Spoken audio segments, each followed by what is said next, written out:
పవన్ కళ్యాణ్ వేసుకుని బీసీలు బీసీలు అని చెప్పి ఎవరిని మోసం చేయాలనుకుంటున్నాడు? తప్పకుండా చంద్రబాబు నాయుడు మూతి పళ్ళు రాలిపోయేటట్టు బీసీలు బుద్ధి చెప్పడానికి సిద్ధంగా ఉన్నారు. ఇప్పుడు జనవరి 18న గుడివాడ వేదికగా భారీ బహిరంగ సభ పెడుతున్నారు. ఇక్కడి నుంచి ఒక సమరశంఖం పూరిస్తాము, ఖచ్చితంగా అంటే గుడివాడలను కొడాలి నాని ఓడించి తీరుతామని చెప్పి కూడా టీడీపీ నాయకులు చెప్తారు. పరిస్థితి నా చిన్నప్పటి నుంచి అవుతున్నాడు చంద్రబాబు. 2014 నన్ను గెలిపించింది చంద్రబాబేనా? 2019లో నన్ను గెలిపించింది చంద్రబాబేనా? 14లో ఓడిస్తానని సొల్లు కబుర్లు చెప్పాడు, ఎవడో అభ్యర్థిని తెచ్చి పెట్టాడు. 19లో ఓడిస్తానని సొల్లు కబుర్లు చెప్పాడు, మళ్ళీ ఎవరో అభ్యర్థిని తీసుకొచ్చి పెట్టాడు. ఏమైంది?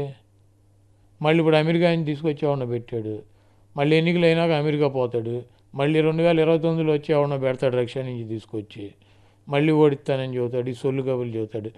జనవరి 18వ తారీఖు ఎన్టీ రామారావు చనిపోయిన రోజు. మేము ప్రతి సంవత్సరం ఎన్టీ రామారావుకి వర్ధంతి కార్యక్రమాలు చేస్తాం. ఈ సంవత్సరం కూడా 18న ఎన్టీ రామారావుకి వర్ధంతి కార్యక్రమాలు నేను కూడా చేస్తాను, చంద్రబాబు చేస్తాడు. గుడివాడ ప్రజలు ఎన్టీ రామారావు వారసుడు ఎవడన్నది నేను ఆడన్నది వాళ్ళు డిసైడ్ చేస్తారు.